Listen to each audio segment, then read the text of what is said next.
Feats of miraculous engineering have been around since the beginning of time. From the pyramids of Giza to the Great Walls of China, every country has experienced its own amazing feat of engineering, and that's what I'm really here to talk about today. Um, as an engineering student here at ACU, and through the extensive amount of research I've done on these topics, I'd like to share how these amazing feats of engineering have came about throughout history. And I believe that the history of engineering is vast and full of main experiences. Full of experiences. A book written by Eric von der Vleuten called "The Engineering of the Future and Understanding the Past" breaks down the engineering process and engineering era into four different distinct times. The first time is called the Age of Promise, which usually is about how problems become about and how they were formed originally. So the Age of Promise in the United States was heavily technology based and usually mainly occurred during the space age when we had the space race with Russia. And that in our time, that happened between 1815 and 1914.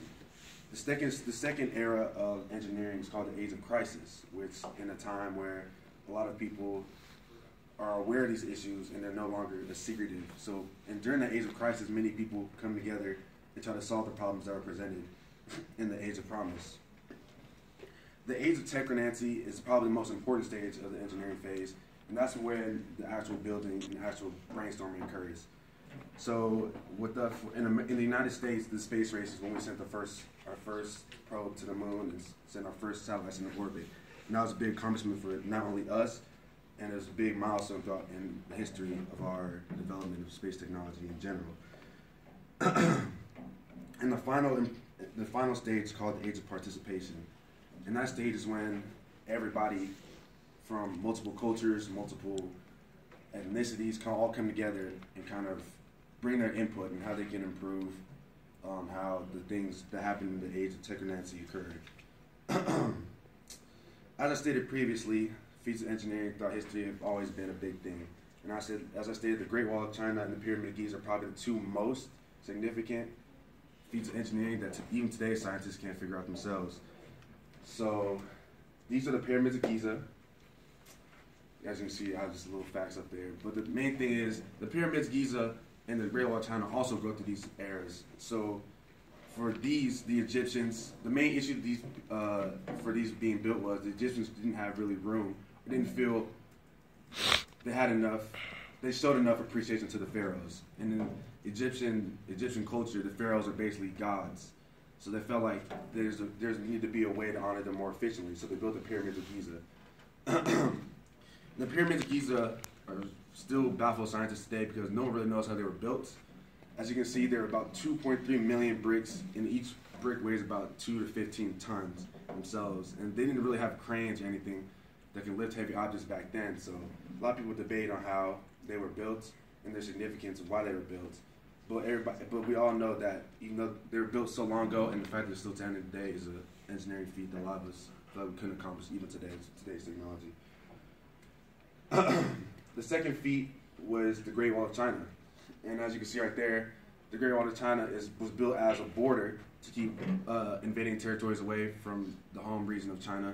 And it spans about 21,000 kilometers, which is about 13,000 miles. And this was also an amazing feat of engineering, which is why it's one of the and this also goes to the eras of engineering, and which is why a lot of engineers feel like we've learned so much off of this, and such an amazing thing was built on such little resources and little amount of technology. A book called A Scientist Look at Pyramids it also just goes into more detail and talks about the significance of the pyramids. And an interesting fact about the pyramids is that these aren't even the biggest ones ever built. These are just the ones that are most recognized because they're the main ones still standing out now in today's time. And an article called The Bulletin of American Geography and Society also talks about how the Great Wall of China, how its significance in China, and how the terrain itself made the wall possible, and how it helped the Chinese keep invaders out of the region. So to conclude, as I stated before, the history of engineering is vast and full of experiences, and so with today's technology, we've learned a lot from the history of things just like the pyramids, Giza, and the Great Wall of China, and how things are built and how things are built to last. With the experiences like those, and I feel like that's why I feel like the history of engineering is important, and I feel like we've learned a lot from it for today's technology. Thank you.